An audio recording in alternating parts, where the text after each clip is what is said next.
അള്ളാന്റെ റസൂലിനെ ഏതാ ഒരു സഹാബിയുടെ വീട്ടിലേക്ക് വിരുന്നിന് വിളിച്ചു കൊണ്ടുപോയി. നബി തങ്ങളുടെ കൂടെ സഹാബിമാര് വേറെയുമുണ്ട്. ഒരു വിരുന്ന് സൽക്കാരം ഒരുക്കിയിരിക്കുകയാണ്. നബി തങ്ങൾ അതാ വീട്ടിലേക്ക് കയറി ചെല്ലുന്നു. അതാ ഭക്ഷണത്തളിക കൊണ്ടുവരുന്നു. അതിലതാ ചുട്ട മാംസം അങ്ങനെ നിരത്തി വെച്ചിരിക്കുന്നു. ചുട്ട മാംസമാണ്. ആ സമയത്ത് നബി സല്ലല്ലാഹു അലൈഹി വസല്ലമ ബിസ്മീൻ ചൊല്ലിയിട്ടതാ ആ ചുട്ട മാംസം കഴിക്കാൻ വേണ്ടി അതിലേക്ക് കയ്യങ്ങ് നീട്ടുന്നു. ആ നീട്ടുന്ന വേളയിലതാ അകത്ത് നിന്ന് സ്വഹാബ പെണ്ണുങ്ങൾ വിളിച്ചു പറയാണ്, അഖ്ബിറൂ റസൂലല്ലാഹ്, ഓ സഹാബിമാരെ, അള്ളാന്റെ റസൂലിനോട് വിവരം കൊടുക്കൂ, പെട്ടെന്ന് നബിയോട് പറഞ്ഞു കൊടുക്കൂ, അത് ലഹ്മു ലബ്ബിൻ, അത് ഉടുമ്പിന്റെ മാംസം ചുട്ടതാണ്. എന്തേ കാരണം? ഉടുമ്പ് മാംസം ഇസ്ലാമിൽ ഹറാമൊന്നുമല്ല. പക്ഷേ ചിലർക്കൊക്കെ ചില ഭക്ഷണം ഇഷ്ടമാവില്ല, ചിലർക്ക് ചില ഭക്ഷണത്തോട് താല്പര്യമുണ്ടാവില്ല. അള്ളാന്റെ റസൂലും അങ്ങനെ തന്നെയായിരുന്നു. അവിടുന്ന് ആട് കഴിക്കും, അതേപോലെ തന്നെ മറ്റു മാംസങ്ങളൊക്കെ കഴിക്കും. പക്ഷേ ഉടുമ്പ് മാംസം അവിടുന്ന് കഴിക്കാറില്ലായിരുന്നു. അതവിടുന്ന് ഇഷ്ടപ്പെടാറില്ല.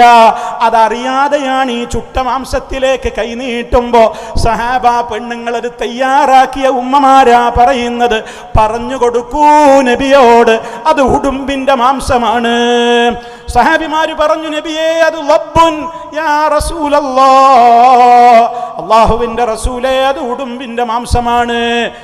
റസൂൽ സല്ലല്ലാഹു അലൈഹി വസല്ലം കൈ പിറകോട്ട് വലിച്ചു. ഞാൻ എന്തിനാ ഈ സംഭവം പറയുന്നത്? ചിന്തിക്ക്. ബുദ്ധി ഒരാളുടെയും മുമ്പിൽ പണയം വെച്ചിട്ടില്ലാത്തവരെ ചിന്തിക്ക്.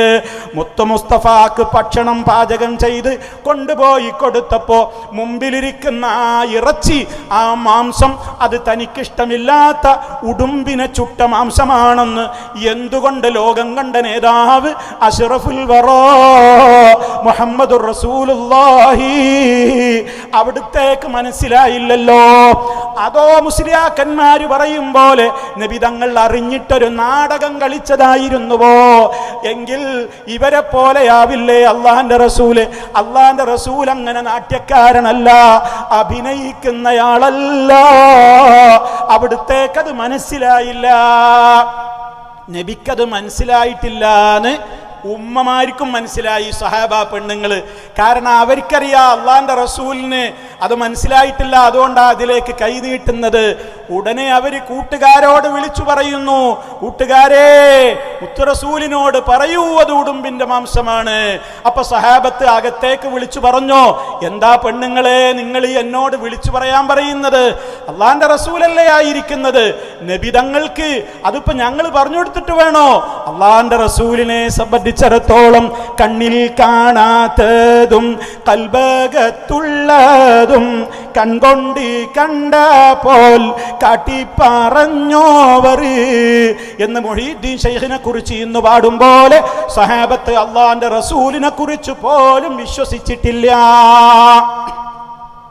അതാ സഹാബത്ത്. സഹാബ ആണുങ്ങളും വിശ്വസിച്ചിട്ടില്ല, സഹാബ പെണ്ണുങ്ങളും വിശ്വസിച്ചിട്ടില്ല. വഹയി കിട്ടിയ നബി തങ്ങൾക്ക് അറിയാമായിരുന്നു, പക്ഷെ ആ വിഷയത്തിൽ വഹയി കിട്ടിയില്ല, അതുകൊണ്ട് അറിഞ്ഞതുമില്ല.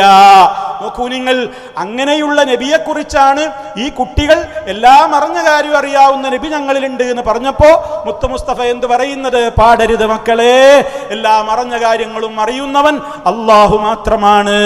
അപ്പൊ നോക്കൂ, മദ്ഹ് പറയുന്നതിന് പരിധിയുണ്ടെന്ന് മനസ്സിലായില്ലേ? ഇങ്ങനെ പരിധി വിട്ട് പുകഴ്ത്താൻ പറ്റുമോ? നബി സല്ലല്ലാഹു അലൈഹി വസല്ലം അത് ഇഷ്ടപ്പെട്ടില്ലല്ലോ. അള്ളാഹുവിന്റെ റസൂല് അവിടെ തൗഹീദ് ശരിക്ക് പഠിപ്പിച്ചു കൊടുക്കുകയാണ്.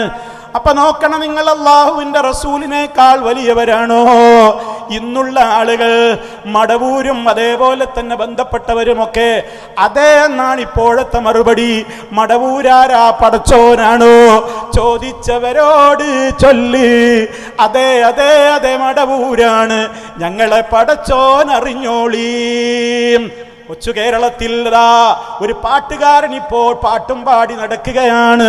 മടവൂരാരാ പടച്ചോനാണോ ചോദിച്ചവനോടി ചൊല്ലേ, അതെ അതെ അതെ മടവൂരാണ് ഞങ്ങളെ പടച്ചോനറിയണേ, ഞങ്ങളെ പടച്ചോനറിയണേ. മടവൂരാരാ പടച്ചോനാണോ ചോദിച്ചവനോടി ചൊല്ലേ, അതെ അതെ അതെ മടവൂരാണ് ഞങ്ങളെ പടച്ചോനറിയണേ, ഞങ്ങളെ പടച്ചോനറിയണേ. ഓ അല്ലാ മടവൂരേ, ഓ അല്ലാ മടവൂരേ. നോക്കൂ നിങ്ങൾ, അയാൾ പാടിയ പാട്ടാണത്. മടവൂരിനെ കുറിച്ച് കണ്ടോ? അല്ലാഹു സുബ്ഹാനഹു വ തആലയെ സംബന്ധിച്ചു പറയും പോലെ പടച്ചവൻ എന്ന് മടവൂരിനെ കുറിച്ച് പറഞ്ഞു. എന്താ പറയാൻ ബാക്കി? കേട്ടോളൂ ഓരോന്നോരോന്ന് ഞാൻ നിങ്ങൾക്ക് പറഞ്ഞു തരാൻ. നിങ്ങൾ നോക്കൂ, മടവൂരിനെ കുറിച്ച് ഇന്ന് സമൂഹത്തിൽ അമിത പ്രശംസകൾ, പരിധിവിട്ട പുകഴ്ത്തലുകൾ എന്തൊക്കെയാ പറയുന്നത്. ഒന്ന് പടച്ചവൻ എന്ന് തന്നെ പറഞ്ഞു. അറേബ്യയിലെ മുശ്രിക്കുകൾ പോലും, അബൂജഹിലിനോട് പോലും ആരാണ് ആകാശഭൂമികളുടെ സൃഷ്ടാവ് പടച്ചവനെന്ന് ചോദിച്ചാൽ അള്ളയാണെന്നാണ് അബൂജഹിലടക്കമുള്ള മുശ്രിക്കുകൾ പറഞ്ഞത്.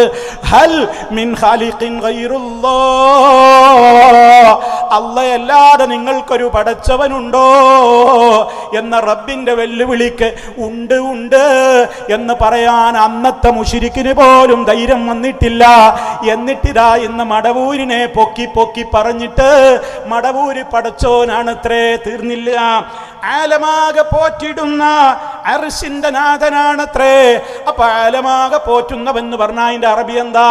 റബ്ബുൽ ആലമീൻ, ലോകരെ മുഴുവനും പരിപാലിച്ച് പോറ്റുന്ന റബ്ബ്.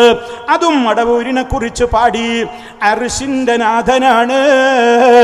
അർശെന്ന് പറയുന്ന മഹത്തായ വലിയ സിംഹാസനം റബ്ബിൻ്റെതല്ലേ. അർറഹ്മാനു അലൽ അർശി ഇസ്തവാ, ആ മഹത്തായ സിംഹാസനം അത് റബ്ബിൻ്റേത് മാത്രമാണല്ലോ.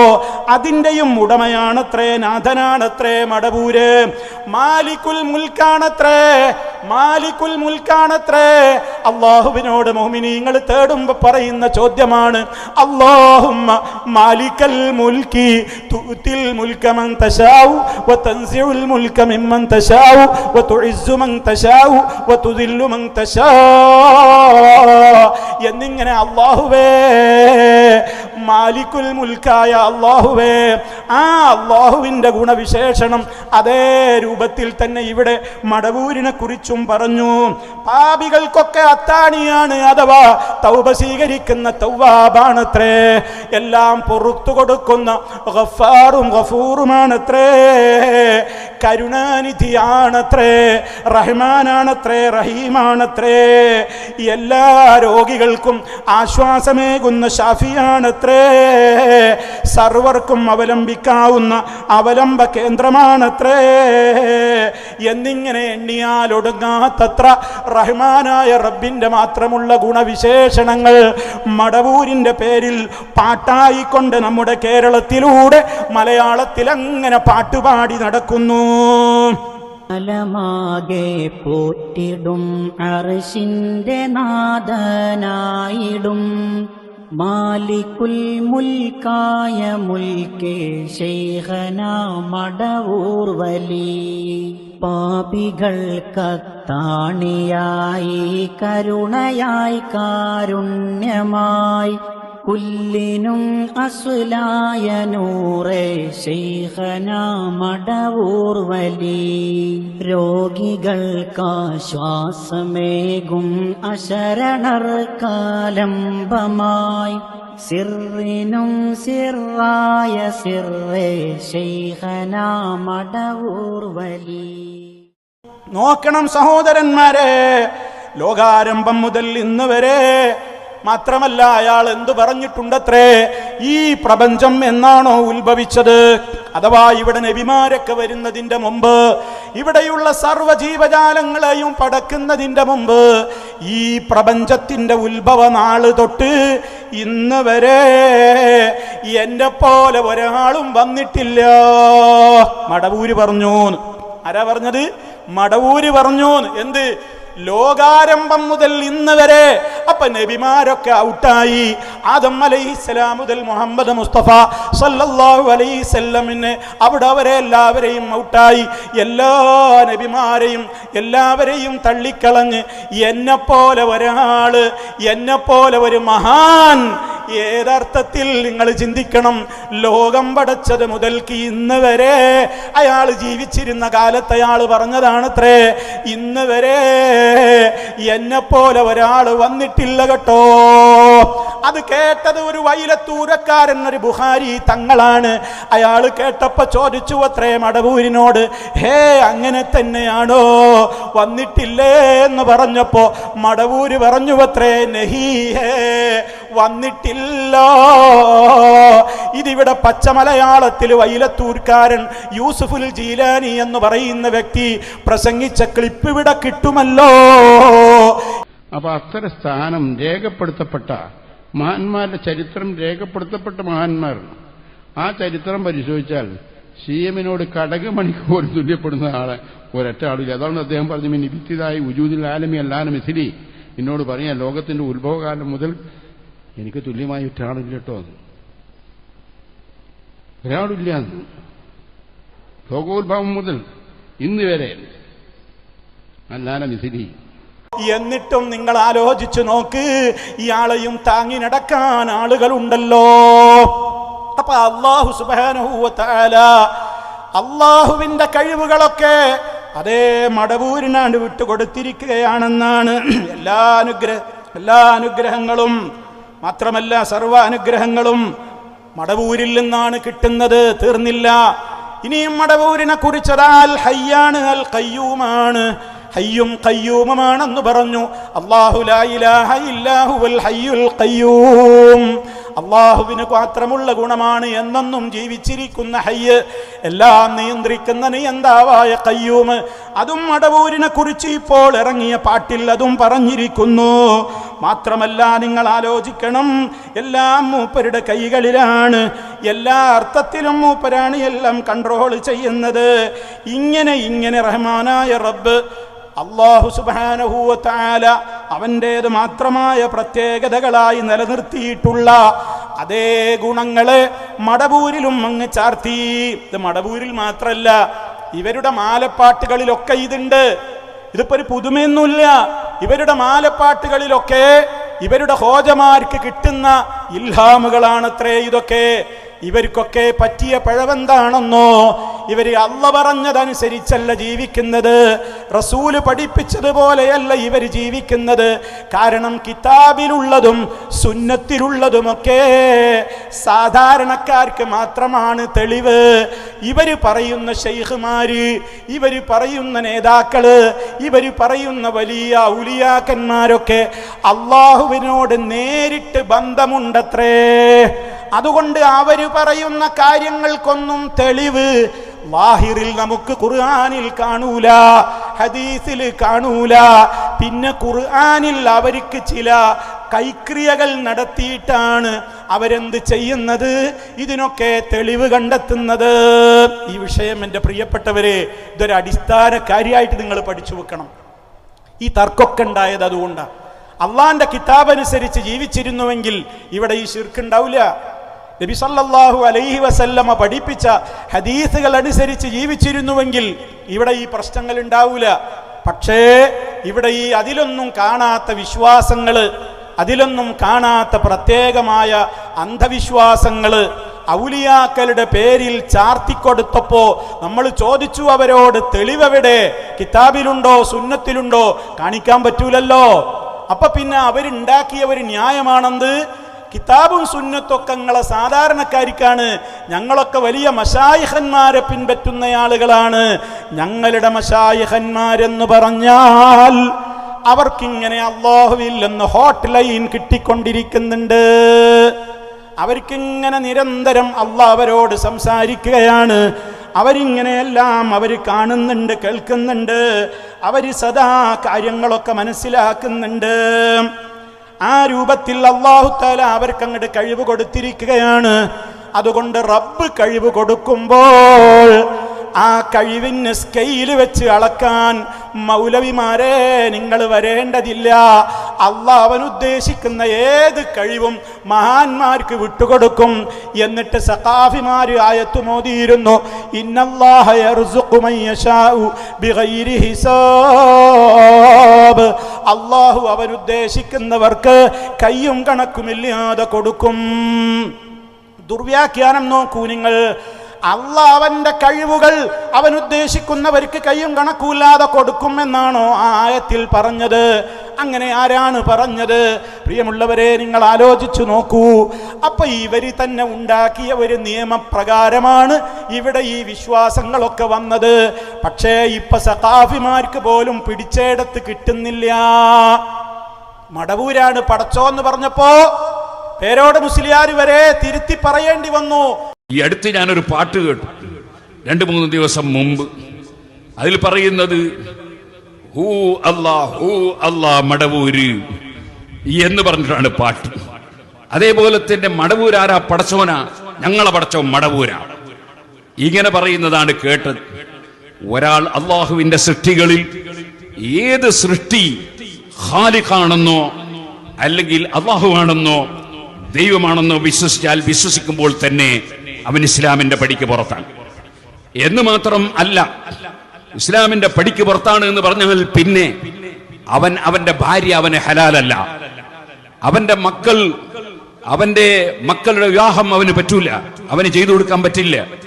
ഇസ്ലാം എന്ന് പുറത്തു പോയാൽ പിന്നെ അവന് ഇസ്ലാമിന്റെ ഒരു സംഗതിയുമില്ല. ഇസ്ലാമിന്റെ മൈതാനിയിൽ അവനെ മറവ് ചെയ്യാൻ പറ്റൂല, ഇസ്ലാമിന്റെ ഖബർസ്ഥാനിൽ മറവ് ചെയ്യാൻ പറ്റൂല. അതുപോലെ അവന് മയ്യിത്ത് നിസ്കരിക്കാൻ പറ്റില്ല. ഇസ്ലാമിന്റെ ഒരു സംഗതിയും പറ്റൂല ഇസ്ലാം എന്ന് പുറത്തുപോയ ഒരാളായി പോയാൽ. അതുകൊണ്ട് ഒരാളെ വിശ്വാസത്തിലും തകരാറ് സംഭവിക്കാൻ പാടില്ല.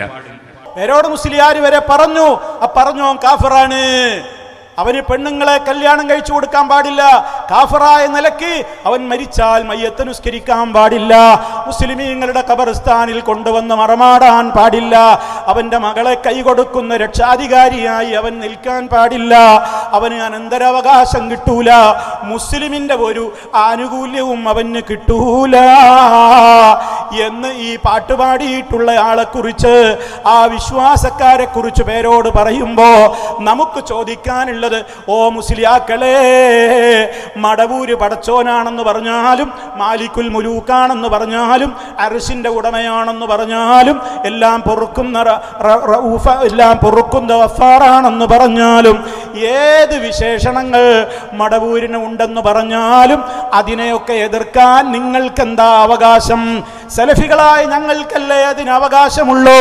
കാരണം ഞങ്ങളല്ലേ പണ്ട് മുതലേ അല്ലാഹ് അവൻ്റേത് മാത്രമായ ഒരു കഴിവും ഒരാൾക്കും വിട്ടുകൊടുക്കുന്ന പ്രശ്നമേ ഇല്ല എന്ന് പണ്ട് ഞങ്ങൾ സമൂഹത്തോട് പറഞ്ഞപ്പോ അന്ന് നിങ്ങൾ ഞങ്ങൾക്കെതിരെ ഓതിയ ആയത്താണ് അല്ലാഹ് കൊടുക്കുന്ന കഴിവിന് പരിധിയില്ല മൗലവിമാരെ, അല്ലാഹ് എന്ത് കഴിവും കൊടുത്തോട്ടെ, ആ കഴിവിന് ലിമിറ്റ് നിശ്ചയിക്കാനും കഴിവിന്റെ പരിധി അളക്കാനും നിങ്ങൾ സ്കെയിലും കൊണ്ടുവരണ്ട.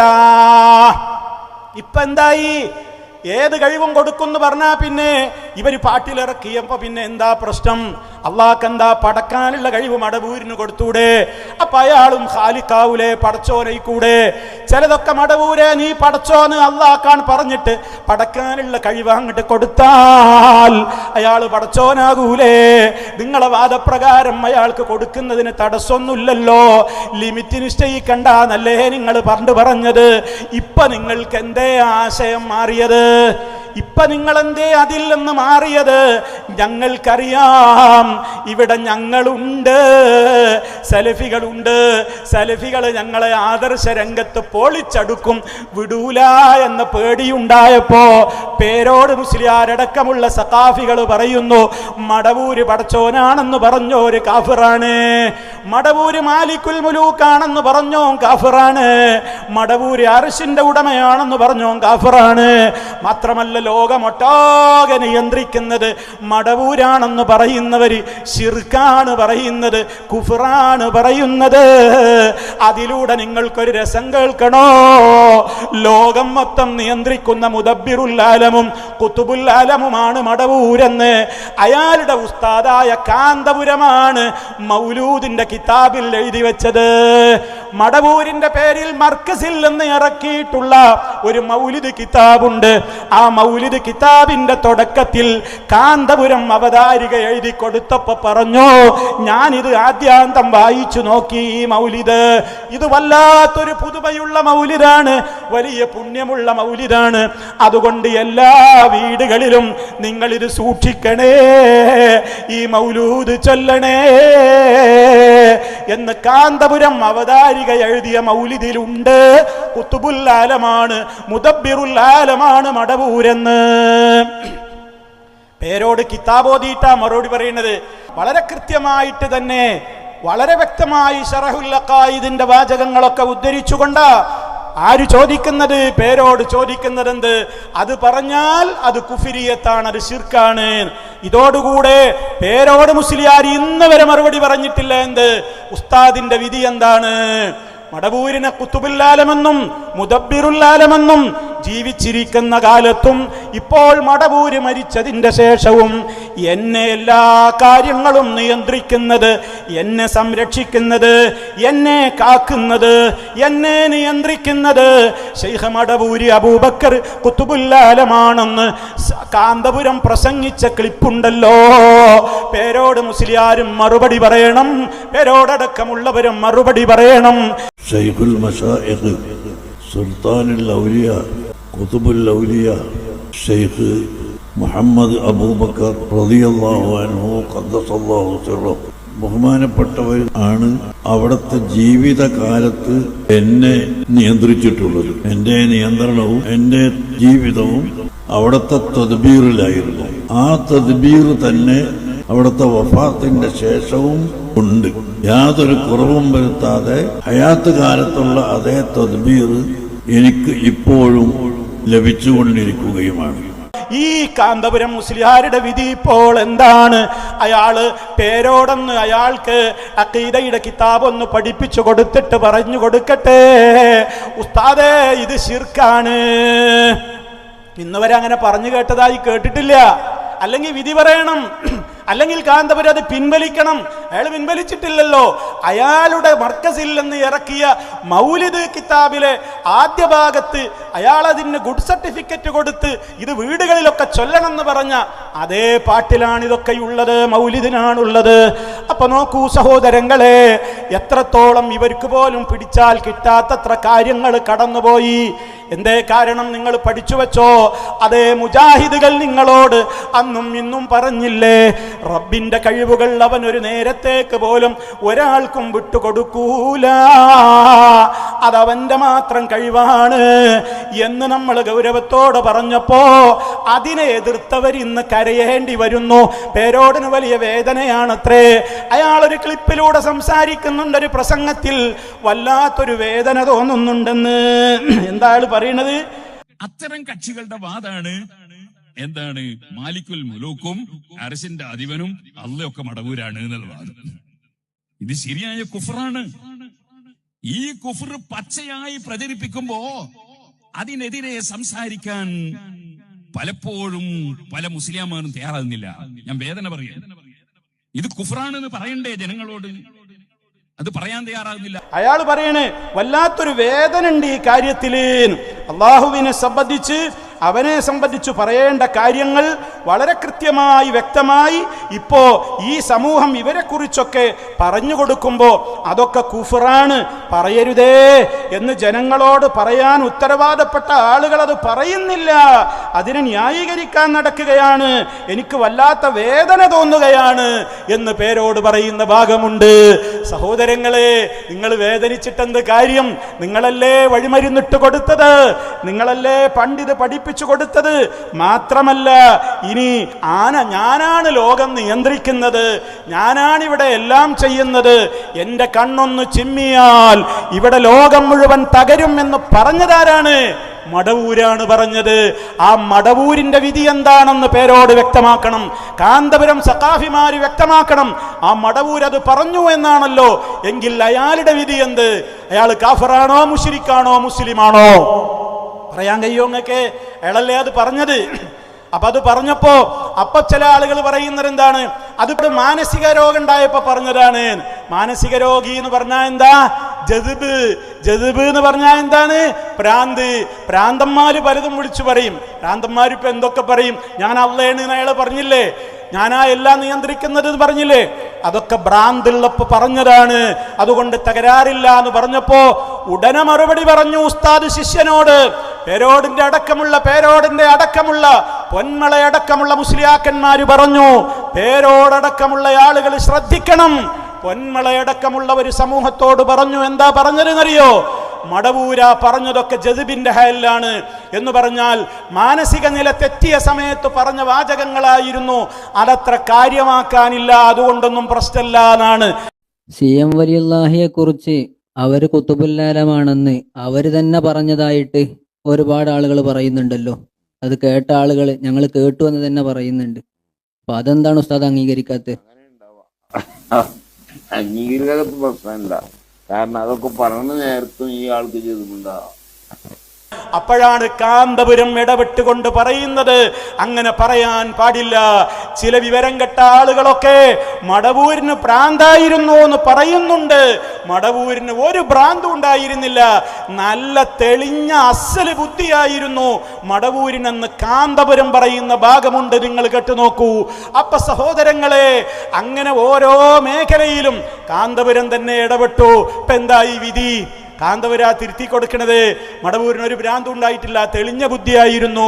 പൊന്മള അബ്ദുൽ ഖാദർ മുസ്ലിയാരി പറയുന്നതോ മടവൂരിന് ജദ്ബായിരുന്നു, മാനസിക രോഗമായിരുന്നു, മാനസികമായി തകരാറുള്ളപ്പോ പറഞ്ഞതാണ്. അപ്പൊ ഒരാൾ ചോദിക്കുകയാണ് പൊന്മളയോട്, എന്ത്, എനിക്ക് ഭ്രാന്തൊന്നുമില്ല എന്ന് മടവൂര് പറഞ്ഞിട്ടില്ലേ അതോ? അപ്പൊ പൊന്മളയുടെ മറുപടി രസാവഹമാണ്. എനിക്ക് ഭ്രാന്തില്ല എന്ന് പറഞ്ഞതും ഭ്രാന്തുള്ള നേരത്തായിക്കൂടായില്ല. ജദ്ബുള്ള നേരത്തെ പറഞ്ഞതന്നെ. അപ്പൊ അതും പറഞ്ഞു വേറെ ആള്, മൂപ്പർക്ക് എനിക്ക് ജദ്ബൊന്നുമില്ല എന്ന് പറഞ്ഞു മൂപ്പര്. ഞാവും ജദ്ബിലാവെന്ന് പറഞ്ഞു. അപ്പൊ നോക്കൂ നിങ്ങൾ, ഭ്രാന്തുള്ള നേരത്താണ് അതും പറഞ്ഞത്. എന്തൊരു കഷ്ടമാണ്! ഇവരുടെ തൗഹീദ് എവിടെയാണ്? എന്നിട്ട് ഇവരാണ് മുജാഹിദുകളെ, നിങ്ങൾ എട്ടായി പിളർന്നില്ലേ, നിങ്ങളുടെ തൗഹീദ് എവിടെ പോയി എന്ന് ചോദിക്കുന്നത്. ആദ്യം തീരുമാനമാക്കൂ മുസ്ലിയാക്കളെ, നിങ്ങളുടെ തൗഹീദ് ഇപ്പൊ എവിടെയാണ്? ഒരേ മർക്കസിലെ ശിഷ്യൻ തൗഹീദിന്റെ ആള്, ഉസ്താദ് മുശ്രിക്ക്, മറ്റൊരു ഒരേ സംഘടനയിലെ വലിയ ഫത്വ നൽകുന്ന പണ്ഡിതനായ പൊന്മള മുശ്രിക്ക്, ഇപ്പുറത്ത് പറയുന്ന വേറെയുള്ള ചില ആളുകൾ ജദ്ബിന്റെ ഹാലൊന്നും ഉണ്ടായിട്ടില്ലാന്നും അങ്ങനെ ജദ്ബിന്റെ ഹാല് മടവൂരിനുണ്ട് എന്ന് പറയുന്നവൻ തികഞ്ഞ വഹാബിയാണ് എന്ന് പകര മുസ്ലിയാരി പുറത്തുനിന്ന് ഒരേ സംഘടനയിൽപ്പെട്ടവരാ പരസ്പരം മുശ്രിക്കാക്കുന്നത്. എന്നിട്ടാണോ നിങ്ങൾ മുജാഹിദുകളുടെ തൗഹീദ് പൊട്ടിപ്പിളർന്നു, മുജാഹിദുകൾക്ക് തൗഹീദ് പറയാൻ എന്താ അധികാരം എന്ന് നിങ്ങൾ ചോദിക്കുന്നത്? നിങ്ങളും മറുപടി പറ. നിങ്ങളുടെ വീക്ഷണത്തിൽ ഇപ്പോ ആരാണ് മുശ്രിക്ക്? കാന്തപുരം അത് അംഗീകരിച്ചയാളാണ്. ലോകം മൊത്തം നിയന്ത്രിക്കുന്ന മുദബ്ബിറുൽ-ആലമാണ് മടവൂരെന്ന് കാന്തപുരം അംഗീകരിക്കുന്നു. പേരോട് പറയുന്നു അത് ശിർക്കാണെന്ന്. ഉസ്താദിന്റെ വിധി എന്ത്? പേരോട് പറയുന്നു അയാൾക്ക് ജദ്ബിന്റെ ഹാലിൽ പറഞ്ഞതായിരിക്കാം. പൊന്മള പറയുന്നു ജദ്ബിന്റെ ഹാലിൽ ഭ്രാന്തുള്ള സമയത്ത് പറഞ്ഞതായിരിക്കാം. അതിന് മറ്റൊരു മറുപടി പറയുന്നുവെന്ത്? കാന്തപുരം തന്നെ മറുപടി പറയുന്നുവെന്ത്? അയാൾക്ക് ജദ്ബ് ഉണ്ടായിട്ടേ ഇല്ല, മരിക്കോളം നല്ല തെളിഞ്ഞ ബുദ്ധിയായിരുന്നു. പറ മറുപടി. ആരാണിവിടെ തൗഹീദിൽ? ആരാണിവിടെ ശിർക്കിൽ? ആരാണിവിടെ കാഫിറായത്? ആരാണിവിടെ പരസ്പരം കാഫിറാക്കി മുശ്രിക്കാക്കിയിട്ടുള്ളത്? നിങ്ങൾ ചിന്തിക്ക്, നിങ്ങൾ ആലോചിക്ക് പ്രിയമുള്ളവരെ. എത്രത്തോളം ഈ സമൂഹത്തിന്റെ മുമ്പിൽ ഇവർ ഇളിഭ്യരായിക്കൊണ്ട് നടക്കുകയാണ്. മാത്രല്ല മാലപ്പാട്ടുകളെ മുഴുവനും തള്ളേണ്ട ഗതികേടിലേക്കല്ലേ എത്തിയിട്ടുള്ളത്. മുഹീദ്ദീൻ ശൈഖ് പറഞ്ഞത് എല്ലാ കാര്യങ്ങളും ഇപ്പൊ ശരിയാണെന്ന് പറയാൻ പലർക്കും ധൈര്യമില്ല. അതുകൊണ്ട് ഒരു വിഭാഗം ആളുകൾ മുഹീദ്ദീൻ മാല തട്ടുകയാണ്. ആര്? ഹുസൈൻ സലഫിയല്ല, മുജാഹിദുകളല്ല. അവരുടെ കൂട്ടത്തിൽ ഒരു കൂട്ടം ആളുകൾ ഇപ്പോ എല്ലാ മാലയും അംഗീകരിക്കുന്നില്ല. നിങ്ങൾ ആലോചിച്ചു നോക്കി. മുഹീദ്ദീൻ ശൈഖിന്റെ പേരിൽ ഇവരൊരു കറാമത്ത് പറയാറുണ്ട്. അതെന്താ?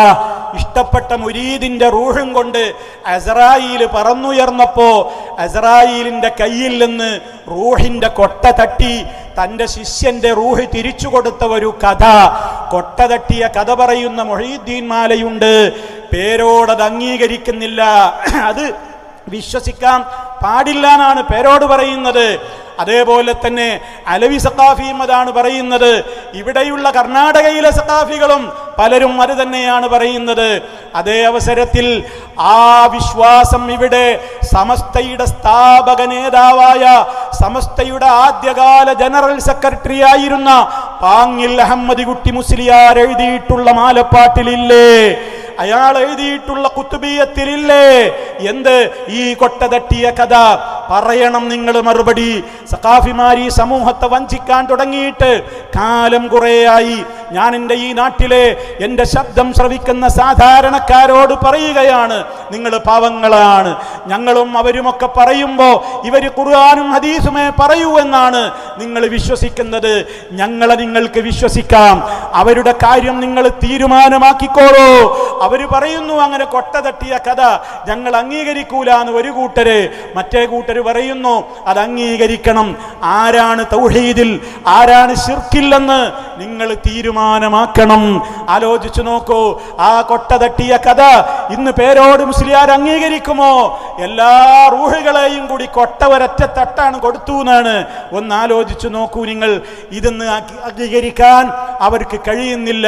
മാത്രമല്ല മാനസിക രോഗമുണ്ടായിരുന്നു എന്ന് കർണാടകയിലെ സഖാഫിയും പറയുന്നുണ്ടല്ലോ. അയാൾക്കും ആ വിശ്വാസമാണെന്ത്, മടവൂരിന് മാനസിക രോഗമുണ്ടായിരുന്നു. കാന്തപുരം പറയണേ മാനസിക രോഗം ഉണ്ടായിട്ടില്ല. ഏതാ ശരി? ഏതാണ് തീരുമാനം? പറയൂ. അപ്പൊ സഹോദരങ്ങളെ, നിങ്ങളുടെ മാലപ്പാട്ടുകൾ മുഴുവനും ഇപ്പൊ തള്ളേണ്ട അവസ്ഥയാണ്. മുഹീദ്ദീൻ മാല തള്ളണം, റിഫായി മാല തള്ളണം. അതുപോലെ തന്നെ അതൊക്കെ ഉണ്ടാക്കാൻ ആസ്പദിച്ചിട്ടുള്ള കിതാബുകൾ തള്ളണം. കാരണം മുഹീദ്ദീൻ ശൈഖിനെ കുറിച്ച് ഇവരെന്ന മടവൂരിനെ കുറിച്ച് പാടുന്നതൊക്കെ പണ്ടേ മുഹീദ്ദീൻ ശൈഖിനെ കുറിച്ചും അവരുടെ മാലപ്പാട്ടുകളിലുണ്ട്. ഇരുന്നേയിരിപ്പിൽ ഏഴാകാശം കണ്ടോവർ ഏറും മലക്കൂത്തിൽ രാജാളി എന്നോവർ എല്ലായിലും മേലെ അർശിങ്കൽ ചെന്നോവർ തൻ്റെ കണ്ണെപ്പോഴും ലൗഹില്ലതെന്നോവർ അർശിന്റെ കൺട്രോൾ വരെ ജീലാനിക്കാണെന്ന്. മാത്രമല്ല സ്വർഗം മുഴുവനും ഞാനാണ് നിയന്ത്രിക്കുന്നത്, സർവ സ്വർഗങ്ങളും എനിക്ക് അള്ള ഉടമപ്പെടുത്തിയിട്ട് അവിടുത്തെ രാജാവ് ഞാനാണ്, ലോകത്തുള്ള സർവ രാജാക്കളുടെയും രാജാവ് ഞാനാണ്, അർശ് എൻ്റെ കൺട്രോളിലാണ്, അർശും കുർസിയുമൊക്കെ എൻ്റെ ഒരു കൈപ്പിടിയിൽ ഒതുക്കാൻ മാത്രമേ ഉള്ളൂ, അതൊക്കെയും എൻ്റെ നിയന്ത്രണത്തിലാണെന്ന് മുഹീദ്ദീൻ ശൈഖ് പാടിയത് കിതാബിലില്ലേ മുസ്ലിയാക്കളെ? അത് തള്ളിയിട്ട് പോരെ. ഈ മലയാളത്തിൽ ഇന്ന് ചില പാട്ടുകാർ പാടുന്നത് തള്ളാൻ. ഇത് ശിർക്കും കുഫറുമാണെങ്കിൽ അതെങ്ങനെ തൗഹീദായി? അതല്ല, ഇത് തൗഹീദാണെങ്കിൽ അതും തൗഹീദാണ്, ഇത് ശിർക്കും കുഫറുമാണെങ്കിൽ അതും ശിർക്കും കുഫറുമാണ്. അല്ലെന്നാണോ? എങ്കിൽ നിങ്ങൾ നയം വ്യക്തമാക്കണം. നിങ്ങൾ മുജാഹിദുകളുടെ മേക്കെട്ട് കയറുകയാണല്ലേ.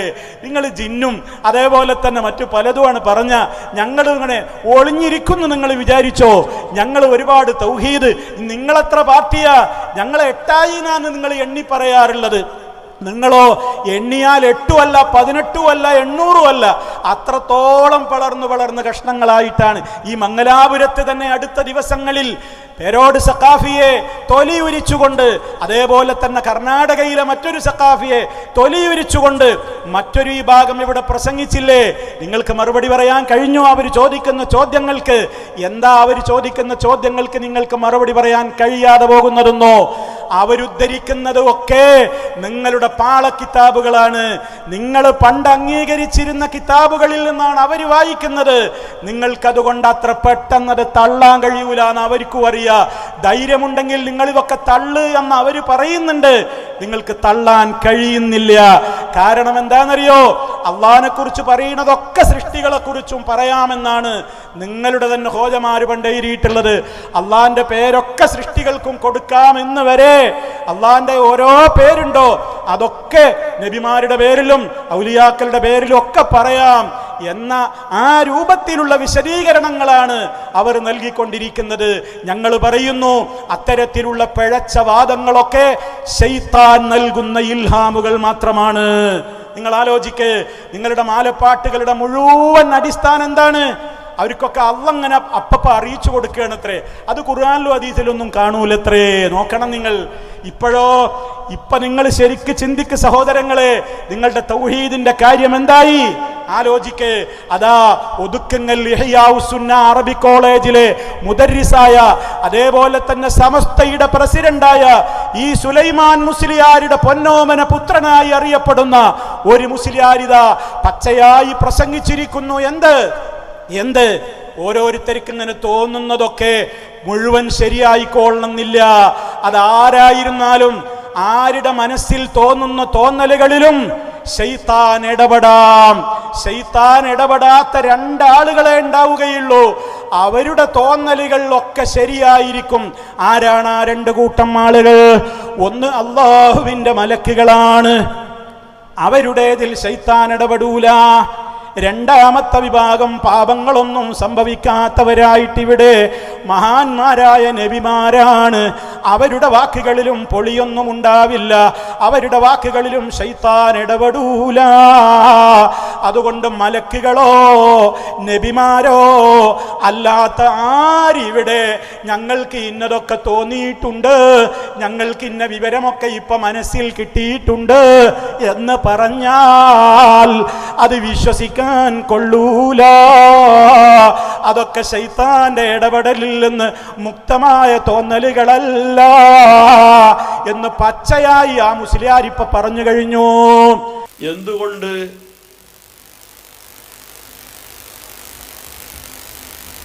ഇത് ലാ സിഖത ലിഗൈരി മഅസൂമിൻ ബിഖവാതിരിഹി, മഅസൂം ആയ ആൾക്ക് ഇൽഹാം കിട്ടിയാലേ അത് വിശ്വസിക്കാൻ പറ്റുള്ളൂ. അല്ലാത്ത ആൾക്ക് അവൻ്റെ മനസ്സിൽ എന്തു തന്നെ തോന്നിയാലും എത്ര നല്ലതിൻ്റെ രൂപമായാലും അവന് വിശ്വസിക്കാൻ പറ്റൂല. എന്തുകൊണ്ട് വിശ്വസിക്കാൻ പറ്റൂല? ഇത് ലാ യഗ്മനു ദസീസത ശൈത്താനി ഫീഹ, പിശാച്ച് നല്ലതിൻ്റെ ഉള്ളിൽ നല്ലതിൻ്റെ രൂപത്തിൽ വേണ്ടാത്തരങ്ങളെയും തിന്മകളെയും കടത്തിക്കൂട്ടും. ഈ കടത്തിക്കൂട്ടുന്നത് കൊണ്ട് ഇതിൽ നിന്ന് നിർഭയത്വം അല്ലാഹു തആല പാപ സുരക്ഷിതത്വമാകുന്ന ഇസ്മത്ത് നൽകിയവർക്കേ ഉണ്ടാവുള്ളൂ. ഇസ്മത്ത് നൽകിയ മഅസൂമീങ്ങൾ പറഞ്ഞ രണ്ട് ടീമേ ഉള്ളൂ. ഒന്ന് മുർസലീങ്ങൾ അമ്പിയാക്കൾ, മറ്റൊന്ന് മലായിക്കത്ത്. അപ്പം എനിക്ക് മനസ്സിൽ കിട്ടിയ ഈ ചിന്ത, ഈ ബോധം ശരിയാണ് എന്ന് ഉറപ്പിക്കണമെങ്കിൽ ആള് മഅസൂമാകണം. അപ്പം എനിക്ക് അങ്ങനെ നിർദ്ദേശം കിട്ടിയിട്ടുണ്ട്, അതുകൊണ്ട് ഞാൻ ഇങ്ങനെ ചെയ്യാമെന്ന് ഒരാൾ വാദിക്കുകയാണെങ്കിൽ ഞാൻ മഅസൂമാണെന്ന് സ്വയം വാദിക്കലാണ്. ഇത് വിശ്വസിക്കാൻ പറ്റുമോ? മഅസൂമാണെങ്കിൽ ഓൻ ആരാകണം? ഒന്നിക്കൽ നബി ആകണോ, അല്ലെങ്കിൽ ആരാകണോ? മലക്ക് ആകണോ? ഓ മലക്കാണ് നമുക്ക് വിശ്വസിക്കാൻ പറ്റുമോ? നമുക്കറിയില്ല അവനെ. വെരി ഗുഡ് മുസ്ലിയാരെ, നിങ്ങൾ പറഞ്ഞത് എത്ര സത്യമാണ്. അതെ, അത് തന്നെയാ സലഫികൾ പണ്ടേ പറഞ്ഞത്. ഇൽഹാമെന്ന് പറഞ്ഞുകൊണ്ട് ഓരോരുത്തർക്ക് ഉണ്ടാകുന്ന തോന്നലുകൾക്കനുസരിച്ച് നിങ്ങൾ മാലപ്പാട്ടുണ്ടാക്കി. മുഹീദ്ദീൻ ഷെയ്ഖ് പറഞ്ഞതെന്താണ്? അയാൾ മാലപ്പാട്ടിൽ പറഞ്ഞതൊക്കെ അള്ള പറഞ്ഞതാണത്രേ. ഒറിജിനൽ മുഹീദ്ദീൻ ഷെയ്ഖിനെ അല്ല ഞാൻ പറയുന്നത്. കാരണം ഒറിജിനൽ മുഹീദ്ദീൻ ഷെയ്ഖ് അത്തരക്കാരനല്ല. അദ്ദേഹം ഒരു വലിയ നല്ല പണ്ഡിതനും വലിയുമായിരുന്നു. ഇവര് മാലയിൽ പരിചയപ്പെടുത്തുന്ന മുഹീദ്ദീൻ ജീലാനി ഉണ്ടല്ലോ, അദ്ദേഹം പറഞ്ഞതെന്താണെന്നോ? ചൊല്ലിയില്ല ഞാനൊന്നും എന്നോട് ചൊല്ലാതെ, ചൊല്ല് നീ എൻ്റെ അമാനില്ലാതെന്നോവർ. മുഹീദ്ദീൻ ഷെയ്ഖ് അവകാശപ്പെടുകയാണ്, ഞാനൊന്നും ചൊല്ലിയിട്ടില്ല. ഞാൻ എന്തു ചൊല്ലുന്നുണ്ടെങ്കിലും അള്ള എന്നോട് ചൊല്ലാൻ പറഞ്ഞിട്ടാ ഞാൻ ചൊല്ലുന്നത്. ചിന്തിക്ക് സഹോദരന്മാരെ, മുത്ത മുസ്തഫയോടെ ഇവിടെ വഹ്യ് അവസാനിച്ചില്ലേ? വാനലോകത്ത് നിന്ന് അള്ളാഹു ഒരാളോട് നേരിട്ട് സംസാരിക്കുന്ന ആ രീതി അള്ളാന്റെ റസൂലോടുകൂടെ അവസാനിച്ചില്ലേ? നബിതങ്ങൾ അന്ത്യപ്രവാചകരല്ലേ? അന്ത്യപ്രവാചകനായ മുത്ത മുസ്തഫയുടെ വഫാത്തിന്റെ ശേഷം ഇനി ഇവിടെ ആർക്കാണ് വഹ്യ് കിട്ടുക? ഇനി ഇവിടെ ആരോടാണ് അള്ളാഹു നേരിട്ട് സംസാരിക്കുക? നബിയോടോ മലക്കിനോടോ അല്ലാത്ത ആ നിലക്ക് കിട്ടിയ തോന്നലുകളും ഇൽമുകളുമൊന്നും ദീനിൽ തെളിവല്ല, അതൊക്കെ ശൈത്താന്റെ ഇടപെടലിൽ നിന്ന് മുക്തമാവില്ലെന്ന് അബ്ദുള്ള മുസ്ലിയാരടക്കമുള്ള സമസ്തക്കാർക്ക് സമസ്തയുടെ മുശാവറയിലേക്ക് അടുത്ത് തന്നെ കടന്നു വരാൻ നിൽക്കുന്ന വലിയ പണ്ഡിതനായ ആ മുസ്ലിയാർക്ക് വരെ തുറന്നു പറയേണ്ടി വന്നുവെങ്കിൽ, ഓ സലഫികളെ, നമ്മുടെ അധ്വാനത്തിന് ഫലം കാണുന്നുണ്ട്. മാലപ്പാട്ടുകൾ കുഴിച്ചു മൂടിക്കോ. കാരണം മാലപ്പാട്ടുകളിൽ കാണുന്നതൊക്കെ അവർ സ്വന്നേ ബൈത്തീന്നും ബഹ്ജാ കിതാബീന്നും അങ്ങീനെ തക്മീല തന്നിന്നും കണ്ടോവർ. മാല ഉണ്ടാക്കിയത് അവർ സ്വന്ന ബൈത്തിൽ നിന്നാണ്. യാര് സ്വന്ന ബൈത്ത്? ജീലാനി സ്വന്ന ബൈത്ത്. ജീലാനിയോട് ചൊല്ലാൻ ആരാ കൽപ്പിക്കുന്നത്? അള്ളയാണത്രേ. ചൊല്ലിയില്ല ഞാനൊന്നും എന്നോട് ചൊല്ലാതെ, ചൊല്ല് നീ എൻ്റെ അമാനില്ലാതെന്നോവർ. നിനക്കെന്റെ കാവലുണ്ട്, ചൊല്ലിക്കോന്ന് അള്ള പറയണതേ ഞാൻ ചൊല്ലാറുള്ളൂ. ഒന്ന് ആലോചിച്ചു നോക്കൂ നിങ്ങൾ. ഇതല്ലേ മൊഹീദ്ദീൻ മാല, ഇതല്ലേ റിഫായി മാല, ഇതല്ലേ നിങ്ങളുടെ കുത്തുബിയത്ത്, ഇതല്ലേ നിങ്ങളുടെ റാത്തീബുകളൊക്കെ മുഴുവനും. ആലോചിച്ചു നോക്ക്, തോട്ടിലെറിഞ്ഞോ? കാരണം അവരവർക്ക് കിട്ടിയ തോന്നലുകൾ ഇതൊക്കെ ശൈത്താൻ കൊടുത്ത വഴികളല്ലേ.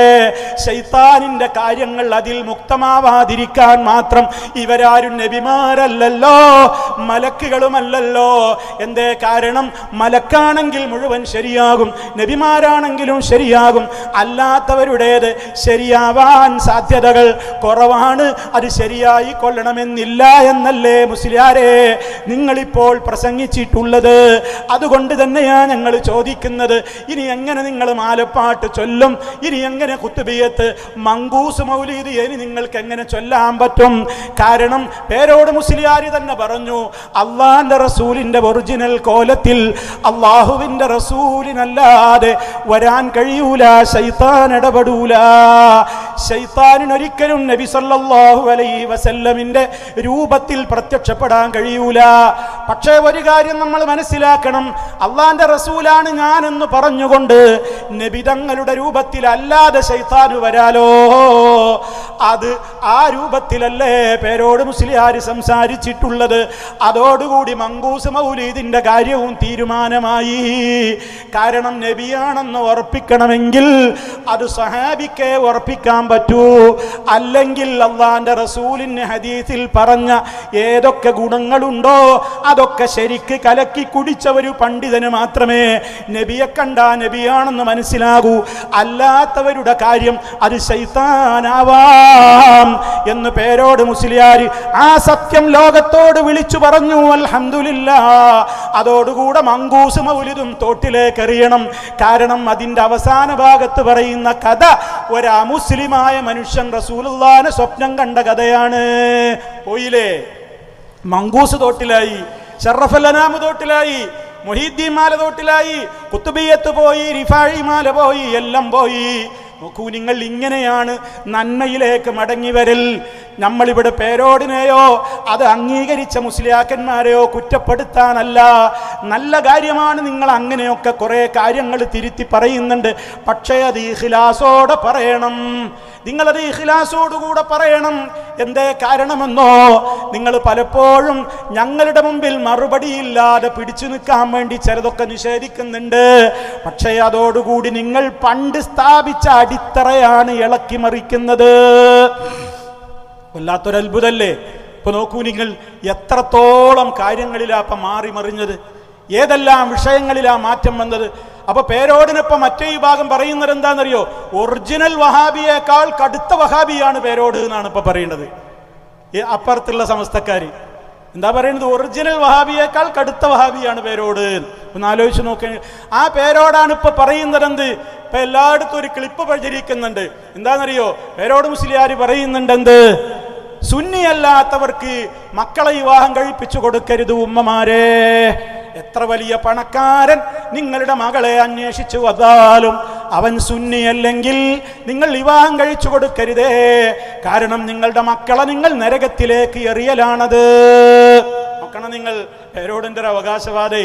നമ്മുടെ കുട്ടികളെ വളർത്തുമ്പോൾ ചിലപ്പോൾ കോടീശ്വരനായ ഒരു മനുഷ്യനാണ് മകൾക്ക് വിവാഹം അന്വേഷിച്ചു വരുന്നത്.